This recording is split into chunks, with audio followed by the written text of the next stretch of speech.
How you doing, you guys? This is what we are. This is what is happening right here.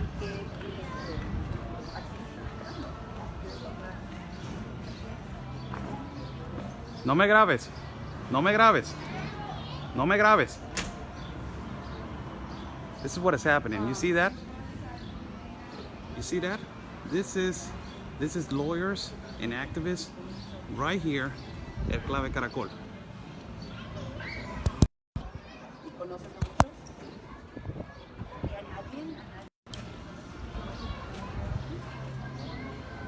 Lawyers and activists right here. They don't want me to record. They saw who I am. There's lawyers and activists. There's a lawyer right there on the top. And they're running around like crazy right now. They're running like crazy right now.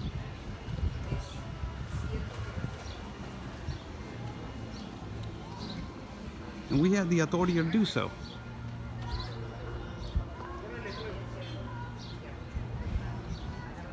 They're running. There's a lot of Americans in there. A lot of them Americans. And there's one of them over there on top. And they're calling on the radio, and I don't care, really. Really, I don't care.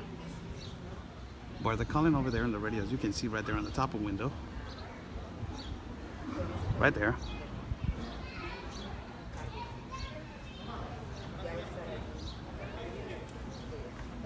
And she's calling on the radio right now.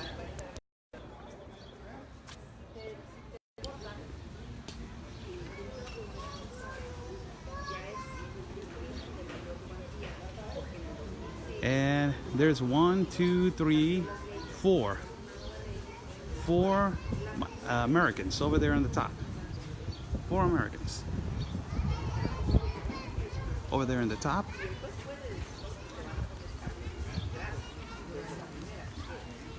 And they were just recording me. I'm right here in Enclave Caracol. Elsa, si me estás viendo, Elsa, yo sé que me estás viendo. Se me van a echar encima ahorita porque se pusieron bien enojados ahorita porque los estoy grabando. Si me pasa algo, ahí te encargo, ¿no? Es este individuo que está en la puerta, es el que me está grabando, mira.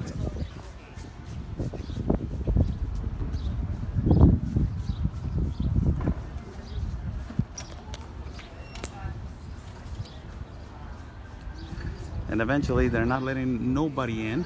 This is where there's a couple immigrants that I just talked to. They don't want to be on camera because they're afraid, people. They are afraid to talk because these lawyers and these activists over here in this building in Enclave Caracol, they tell them, do not say anything to nobody because they're going to take advantage of you. Imagine that. And they're the ones that they're taking advantage of these immigrants. And they are basically saying to everybody,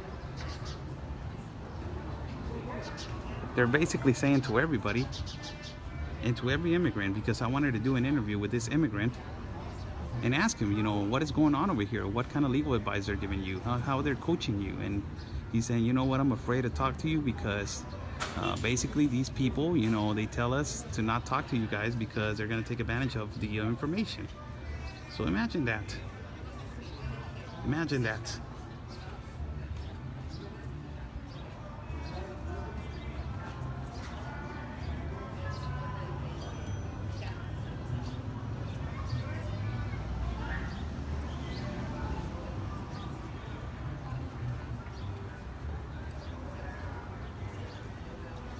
And they know who I am.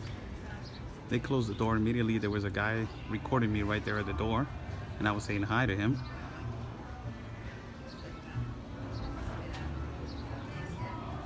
But this is where it's at, people. They're always looking at the window. Look, they have like really small spaces right there that look through that part of the window.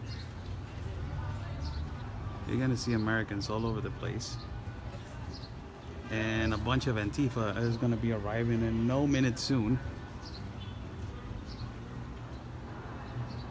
Right there, an American on the top. As you can see, there's 1, 2 Americans, 3 Americans on the top. She's, I don't know who she's calling. Really, I don't care. And we can do whatever we hell I want. I'm a Mexican citizen. I can be outside. I can be recording. It's a free place, so I can be recording. They're signalizing me over here, and they're telling me, oh yeah, he is. That's the guy.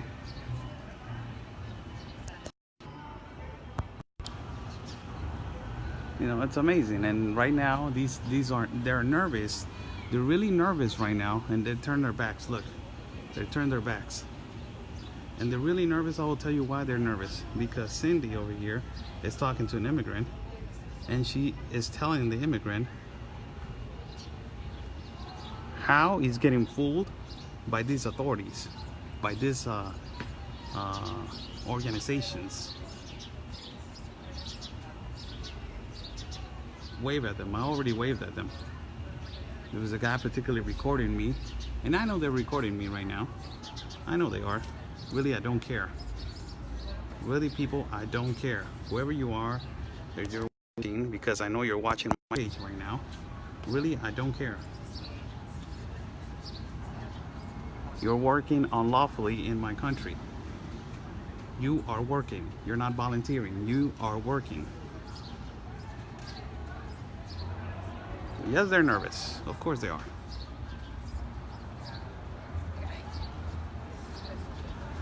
This is the building, Enclave Caracol. This is where this immigrant right now that I was interviewing, I don't want to show her on camera. I have a video. But this immigrant, he was practically telling me that they have American doctors over here, that they have, American doctors, that they have American lawyers. They have everything in here. This young lady just grabbed her laptop. I don't know what she's doing.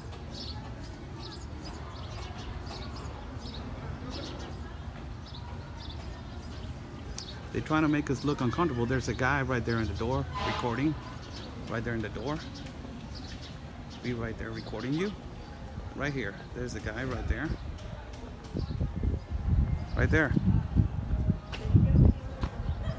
How you doing? How you guys doing? Let me go right here at the door. Let me record him. How you guys doing? I'm a journalist from Mexico. I'm a Mexican citizen. It's a public place. I can record. I'm sorry. You were born in Mexico? Great. Don't answer. What are you Americans doing over here? Oh, so that you're applying the I don't answer. What are you guys doing over here? You guys are working?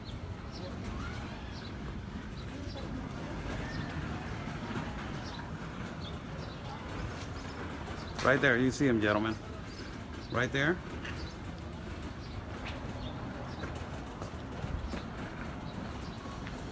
There's more right here. Expose. Expose. Expose. Expose right there.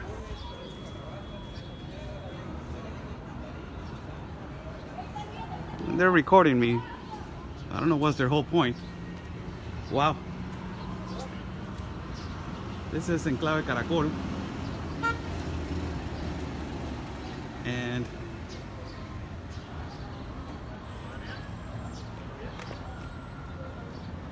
that's what they're doing over here. They don't get out of their house. They don't get out of their shelter. They're too afraid to talk to us, and they're afraid to tell the truth. That's what they are. He has a better phone than mine. Wow. He has a better phone than mine. That is amazing. So they're smiling and they're laughing, but they don't open the door. They don't want to give an interview. There's another guy right there on the top recording. Right there, taking photos. They're really afraid, people. They're really afraid of us telling the truth.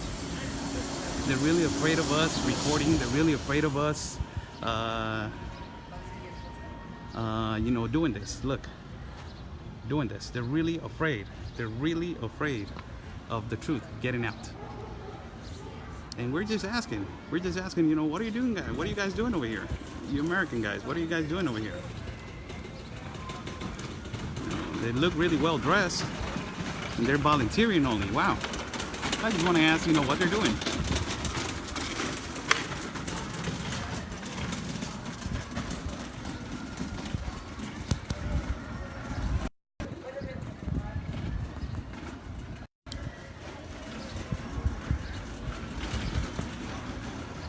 And then this guy is gonna get it when he gets in there. He's gonna get it.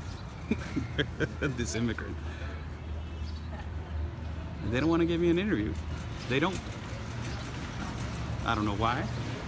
They know who I am. And I just want to ask them a couple questions. You're like, what are you guys doing over here? What kind of volunteer work you're doing?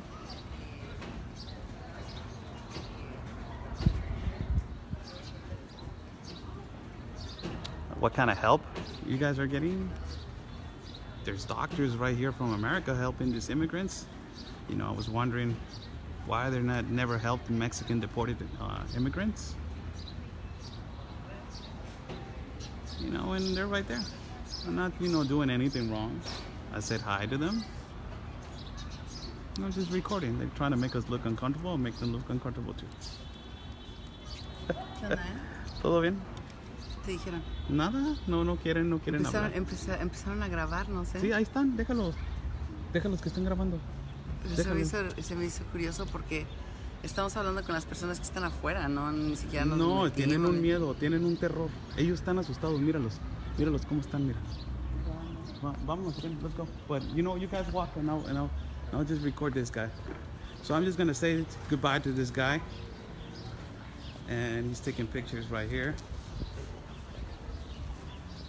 You guys stay safe, do things right, migrate correctly. You guys. Ahí nos vemos, amigo. Cuídate.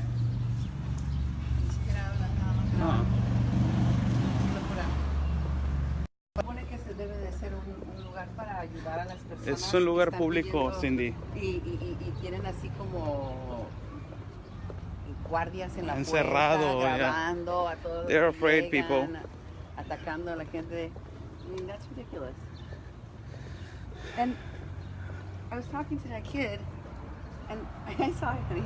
I was talking to that kid, and once again we hear that nobody answers the numbers. Nobody answers the legal numbers, huh? No. And I said, what did they tell you? He said, a lot of these people.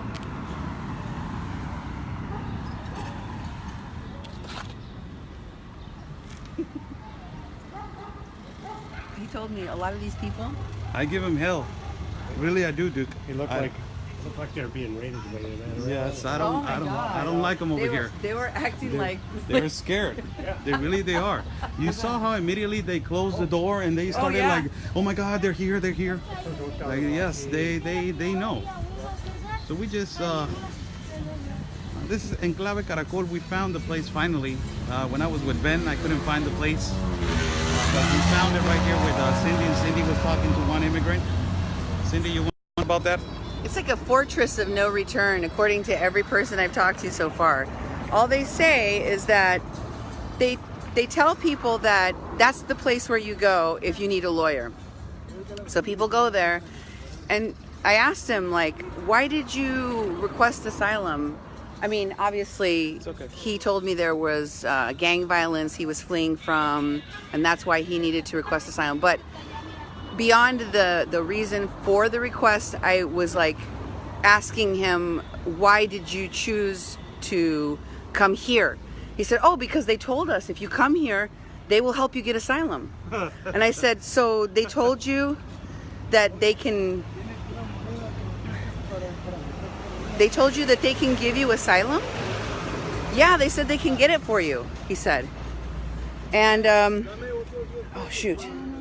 Hold on, guys. I was recording that interview, and I need to make sure here, honey, you hold the recorder now. Well, maybe I can just put it back in my purse, but I just got to remember to turn it off. He was such a quiet talker. Mm-hmm. I hope that he's afraid. The magic of my recording device but you know what? will pick up his tiny voice. Immediately he's going to get interviewed right now by them. Mm-hmm. Oh, of course. He's going to get questioned like... Oh, yeah. Of course he is. They're going to question him. But you know what I told him? Well, let me tell you guys what I told him. So I questioned him about that. I said, hey, so they told you they can get asylum for you, huh? And he's like, yeah, and they tell us all these things, and then when we get to the thing, when we go and ask for our number, and they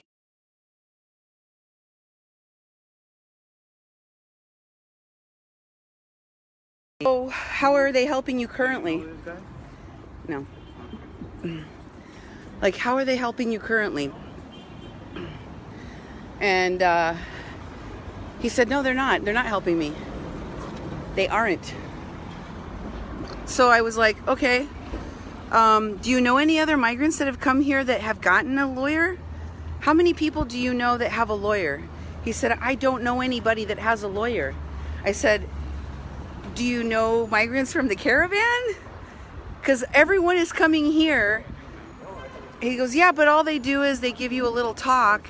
They take your information, and then they don't give you lawyers. I said, do you know of any of the people that you are here in the caravan with that has an actual lawyer that's representing them from al otro lado? And he's like, no. I said, well, you know, let me explain something to you. I said, back home in the United States, these same lawyers groups are requesting funds online. They're asking for thousands of dollars, $90,000, $60,000. They're asking for money. They're raising millions, telling us we have this migrant and this person has this story. They put up the stories all the time. This person has an asylum claim because of this or that, and you know, they're all very sad stories. So people send in money, and I'm here trying to find out who's getting that assistance. They're not gonna tell you. Who's actually receiving that assistance? Do you know of anyone that's getting legal advice, that's getting assistance? I mean, I found one person, right? We found one person that has a contract. You know what, But Cindy, the lady that I was talking to her, yeah, she was telling me, you know what, they tell us to not to talk like with you guys, because if we talk to you guys, that means that you guys are gonna take advantage of us. I'm like, what? And they're like, yes, you guys are gonna take advantage of our cases. I'm like, they're trying to flip it around now. Oh, really? These are the people that they're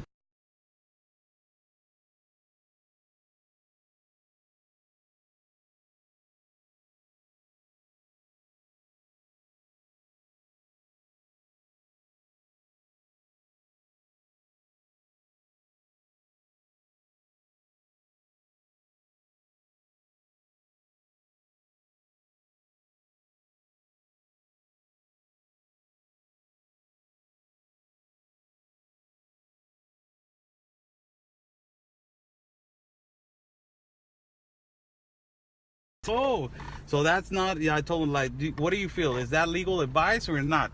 Well, they're telling us how to do it, so I think that yes, you know, practically probably is legal advice.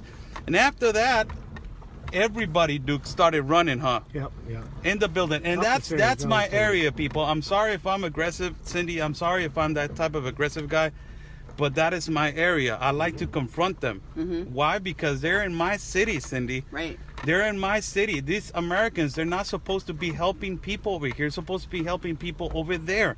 And they're That's not what Nicole Ramos said she does. That's what she said she does. Not only that, they're working. They're not volunteering. They're getting paid. They're working without a visa permit. They're working without, you know, getting a permit like everybody else. So it is unfair. So that's why I expose them. I go directly to their face and show them to you. There were more than five Americans that you guys saw. More than five, I do. Yep. Yeah. There were more than five. So They were like swarming by the door. It was ridiculous. And I told this guy, he said, so they told me that I needed a lawyer when I went to the hearing. I don't know what kind of a process he went to, whether it was his credible fear interview, or they assigned him a hearing, or he had to come over for some other thing. But he said that he's been there twice. Little Haiti? Yeah. He said, we've been there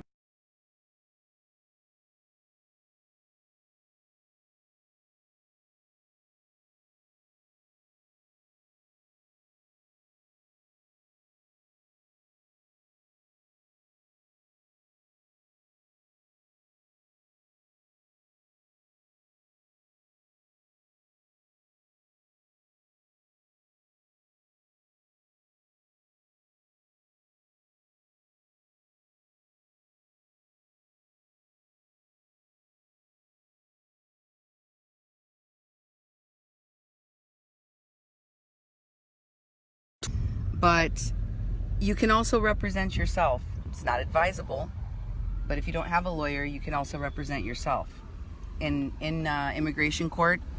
That's why a lot of people represent themselves in immigration hearings and deportation hearings and etc. because they're not given a lawyer. You're not allowed to have a lawyer that the state or that the federal government covers. Oh yeah. They tell them that they are going to get the political asylum. And yesterday we saw a guy that it was telling us that, you know, that is going to be later in your information, but there's a particular guy that Cindy's going to show you that he's been in there for lots of times, and it's a lie. The police officers and the United States Customs are making them believe that they're going to get the political asylum, but they get deported. Yeah. You've seen people. I told him that, Oscar. Yeah. I told this young man that. I said, listen, I'm going to tell you about an interview I did yesterday with a Mexican that was about to cross the border. And this is what he told me. He said they're just holding them. He even had a better iPhone than I did. Yeah, he's like... What the hell is going on with that? He said... I work for them to get a phone and then get out? He goes, I said... this man told me that they're just holding them for, you know, they're making them lose their time. They're wasting time there. 3 or 4 days, maybe a week, and then they're getting deported. And he said, what if I just jump over? Because they told me I am going to have to wait 2 months for my number to be called. What if I just jump over? What would happen? I said, well, a variety of things could happen. You could be taken into a detention facility, and it's possible that you could get released. A lot of that has to do with whether or not a judge wants to set bail on you or release you on your own recognizance, and or if you have a family member that they could release you to. But it's just as likely, it's just as possible that they don't release you at all, that you're held in detention. How long? Indefinitely. And if you broke the law by going over the wall, it's more likely that you're going to have bad faith with the United States government. As you were requesting your political asylum, you decided to violate their laws. Not a good look. Plus, I said, and this is the most important part, why would you risk your life? I don't understand how anybody that is giving any kind of advice or suggestion to someone would tell them that that's a good idea, because you're risking your life. So all I would say is preserve your life. Do everything that you can to do things the right way and protect your life and stay safe. It is so unbelievable how so easily they can get that amount of people in a building and just lock themselves in there and work and not get, you know, there's no authority to tell them what the hell you're doing in there. And when somebody's trying to confront them or ask them what are you guys are doing over here, it's so amazing that they get on the defensive right away, and they start acting like, what is you don't have a right to ask me. I'm like, that's why I identify myself first. I'm a journalist and I'm from Mexico. I was born here, so it's a public place and I can record. So you guys cannot, do whatever the hell you want, run around, go back and forth from the floors. And they were running, Duke.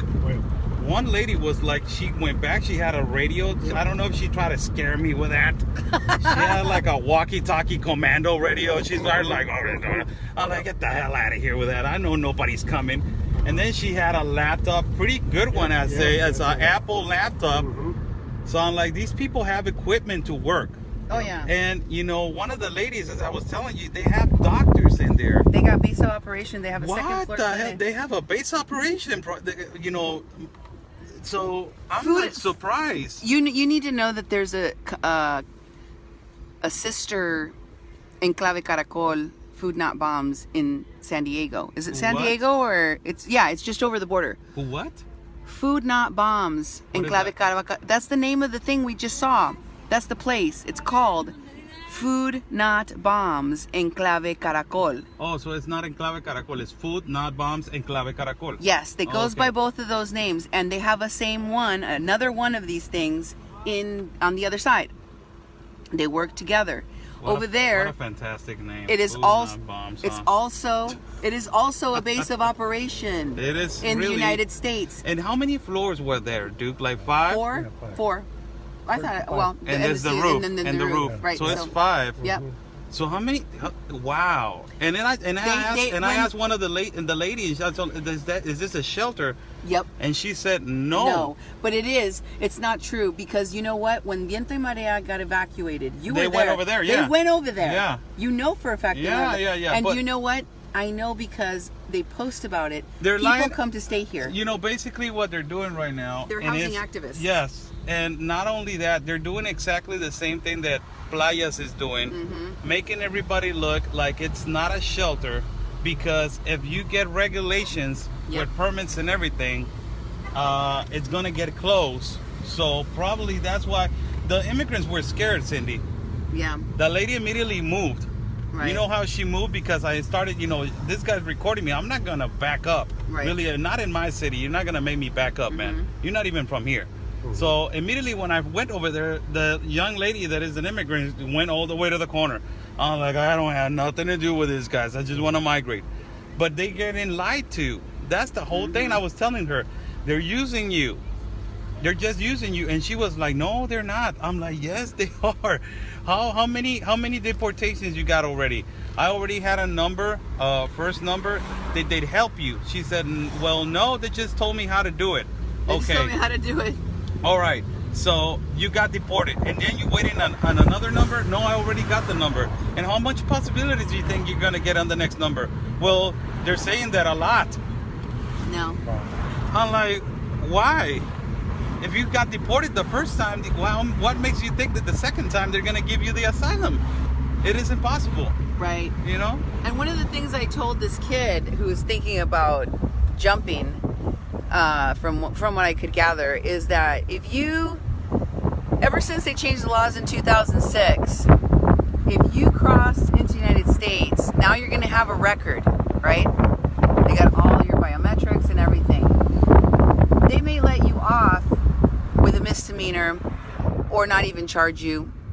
But now that there's a record of that, and the next time you cross into the United States, say they deport you, you decide to go and jump the wall again, now you're going to get felony charges. Now you're going to get felony charges, and you're going to do some time in a detention facility, in a jail. So I said, you need to think about that. That's probably not what you want, because if you're inside of a detention facility, and I hear they don't eat very well in there, so you're going to have someone deposit money in your commissary so that you can eat, and you're going to have somebody buying you phone cards just so you can make a phone call, and they're expensive phone calls. They're not cheap, and you're not free, and you're not working. You're just sitting in a cell. I saw your face that you would like the rush, huh? I'm thinking, what's going to happen? They were running. Are they going to come out at all? They're not. They're not. They don't do that. No, they didn't. They would not come out at all. Imagine, I was in the Viento Marea shelter, and I confronted all of them right there in the middle, and they were out there. Yep. They're not going to do anything. Well, it's for me to say they're never going to do anything. It's just, it's for me to jinx it and they're going to do something. No. But, they are really afraid of what the Mexican people are going to find out about them. Yeah, that's exactly right. They are really afraid of getting exposed and the Mexican people trying to find out of everything they're doing. Yeah. They are afraid of that. And right now, a lot of people are knowing what they're doing. And that's why, I like to not confront. I like to ask them, what are you guys doing over here? You guys are volunteering or you guys are working? Because if you're volunteering, what do you do for a living? Do you live out of volunteer work or what the hell? And you see people that they're almost in their mid 30s and late 20s. So what do you live out of? You live out of the U.S. government. That's where you live. And you're putting the American dollar on somebody else on the other side without a permit. So what does that make you? Eventually it is crazy. And there's an aspect of this that has to do with human smugglers that, when you're you've got a giant operation of human smuggling like this, the people that you are smuggling are not going to see themselves as victims, but more like accomplices, like you're helping them because you're the smuggler. So it's very hard to get a lot of the people that are the victims of these people to even see that they're being victimized, that they're being exploited. They know, like this kid I was just talking to, they know they're not getting help. They know that they were lied to, that people told them that they were going to get asylum, and it doesn't look like they're going to get asylum, or it's not panning out the way that they thought. But they're still reluctant. You can still tell he's reluctant to tell you details about who told him this. Because he's tired, probably. Yeah. He's exhausted of the same treatment every day, I think so. Yeah. You know, they're getting lied, and they're using immigrants. That's what they're doing. I'm not defending them, and I'm not, telling that they're wrong and they're, that they're horrible people. No. It's just they are getting used by these organizations. They're not the ones that they're supposed to be in charge over here. The Institutional National of Immigration of Mexico, they're the ones in Grupo Beta, they're the ones that will be in charge of these situations, not these organizations.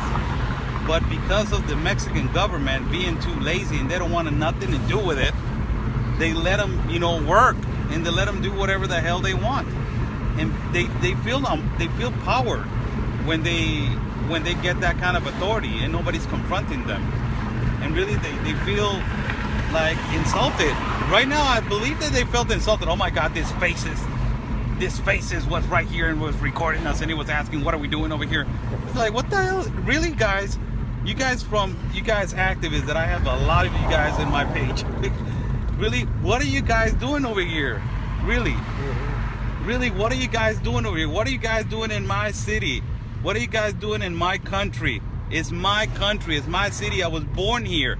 You guys were not born here. What are you guys doing over here? You guys helping people, but legally it's against the law.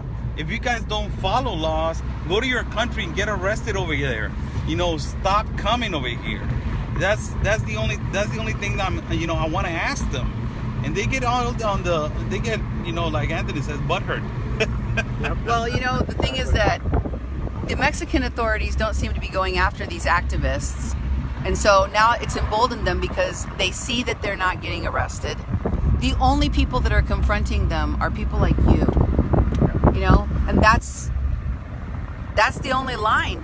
That's the only line. Because if the Mexican authorities are not arresting them, the United States authorities can really do very little.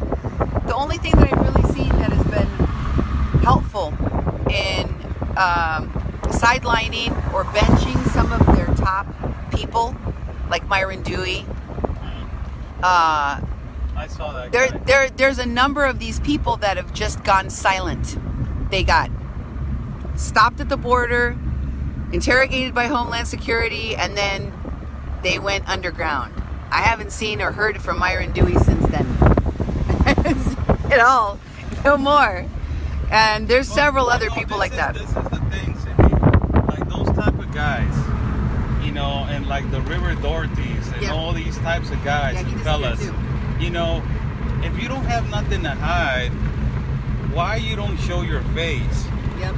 And all these people that they're instigators and activists, and they don't show their face. They don't tell you, this is what I stand for, man.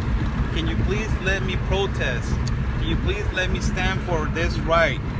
And I will be like, all right, man, right on. Okay, let me just, tell you that you're in the wrong country and you're doing this.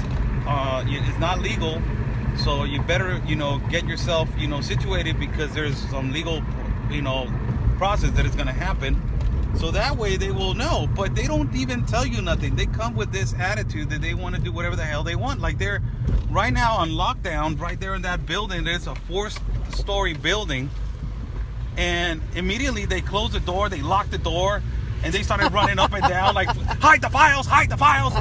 Like, what the hell, man? Like, I'm not the FBI, I'm not the CIA, I'm not, I'm just the guy that wants to ask you questions. And I'm on my right to ask you questions because you're You're not Mexican, you're not a Mexican citizen, and you're not a Tijuana citizen. You are in the wrong country, in the wrong side of town. You're gonna get questioned. They're So also don't- doing something wrong. They are also doing something wrong. If they weren't doing anything wrong, they would have no reason to act like that. They would be happy to answer questions. Why isn't somebody like Nicole Ramos at this Borderland conference at which she was the keynote speaker? How is it possible that she would not be more than happy to answer questions from people in that community rather than have their security call the police on us because we're asking her simple questions respectfully that she should be happy to answer? But she wasn't. And you know what the person that introduced her said when they told us we couldn't film? He said, the reason was because these are activists and they're going to be here sharing vital information about how they operate and we need to protect them. What does that tell you? What does that tell you? Right there in your face. That they have secret operations that are meant to be kept hidden from the public, and they're sharing these secret operations within the confines of this building. They're looking for the prophecy, Cindy. The prophecy that of the land, and it's going back because the Anglos, they stole the land and the prophecy. They really believe on that, man. These people are really smoking something else. Mm-hmm. These people are really smoking something, man. And I'm sorry, you guys, if sorry, Cindy, I'm sorry, Duke, if I make you feel a little bit uncomfortable. You don't. Right now when I was doing that. Oh no! You didn't. That was great. I expected you to be Oscar, and he was Oscar. He's been Oscar the whole time I've been here, and it's been amazing. I expected nothing less. You do not make me uncomfortable at all. I was the minute I saw you go over here, I'm like, oh, here we go, here we go. And I was actually really proud of you because Thank you. I saw that guy start filming me because I was talking to that kid, and I'm like, I'm in the public street, and he asked me, do you know about this stuff? Could you help me? And I said, well, I translate for people, and I've helped a lot of people get their legal processes through immigration. If I tell you anything, I'm not going to lie to you. I'm going to tell you exactly what things are. And if you talk to an immigration attorney, an ethical one, they'll do the same. They'll tell you the truth about what your chances are. They'll give you real information so that you can make a decision, not some pipe dream, not some visionary hope board. They'll tell you like you have 0 chances, or you have a 10% chance, or whatever it is, but they won't blow smoke up your ass and make you believe that this is going to happen and then just leave you stranded in a country, in a city where you have no support, so that you're at the mercy of those that can exploit you, because that's what they're doing to these people. I don't want to get lost, so I'm trying to remember how to get to you're gonna get a lot of people right here, Cindy. This is your area right here because there's people from Haiti right here. Cool. So those people they have been approached more by the lawyers because there's more money. Yep. So, and they have also learned that they have a higher success rate with the asylum. Africans. Yes, she told me that yesterday at the Borderland conference. So that's why they're approaching people them from more. Central America right here in Haiti and Venezuela. Oh wow. Venezuela. Venezuela. I have I can't talk bad about Venezuela. Venezuela has is the second country, is the third country that has more cities in the world of violence and delinquency. Yeah. Venezuela, Caracas is number 3 in the world, so I cannot talk bad about Venezuela. Venezuela, yes, people, Venezuela is really bad. Yeah, it's bad. Venezuela is bad. Venezuela is really, really bad. So these people that you're talking about them, and you're telling them, hey, how's Venezuela? And you see this sad face on their on their expression, that you're like, wow, is that? But it's kind of weird because I don't understand. Really, I don't understand. It's different with Mexicans. I don't know. It's different with me. It's different with all these citizens you see right here. My city is the number 1, and you don't see us claiming the asylum. I don't, you know, I don't know their feeling, and you know, they just like, I think that they feel that this is the one-time opportunity, and they're gonna be able to take it, and they're just, you know, that's why they're coming. Yeah, but here's the thing, and I think you've spoken to this before in terms of United States policy. The truth is that nobody's going to tell the United States who they have to give asylum to and who they don't. It may seem cold, it may seem callous to you, it may even seem racist to you that any administration in the United States would deny refugee status or asylum to a certain group of people.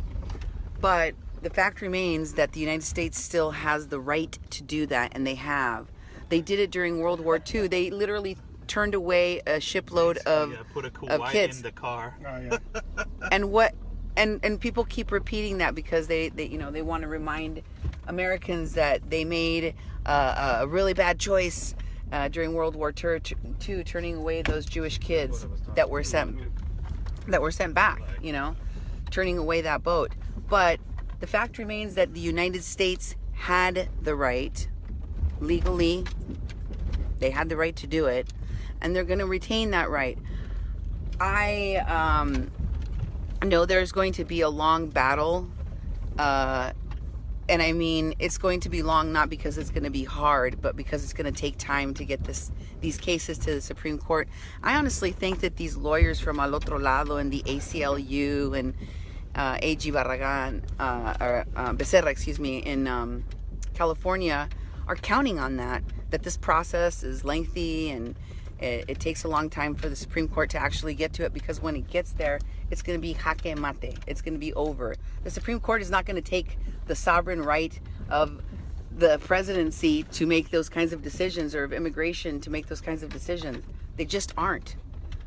It's not in the national security interest for the Supreme Court to curtail or to change the right of an administration to administer immigration policies or to enforce immigration policies, and to allow those people to decide who they have. There's a pig. There's a whole bunch of pigs outside the window. Yes. Guys, look at the pigs. Look, there's piggies right there. There's more pigs. Wow, I've never seen this. The smell is real nice. It's kind of like North Dakota, probably, like a little bit.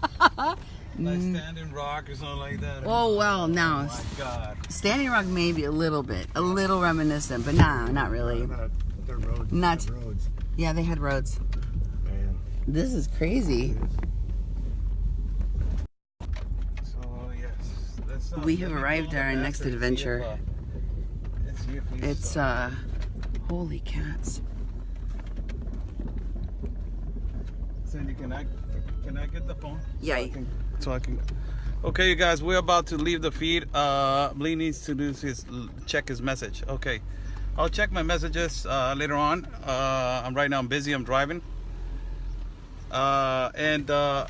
We're going to close the feed right now, and we will see you guys in a few moments. We're going to see if the pastor is right here so he can let us in.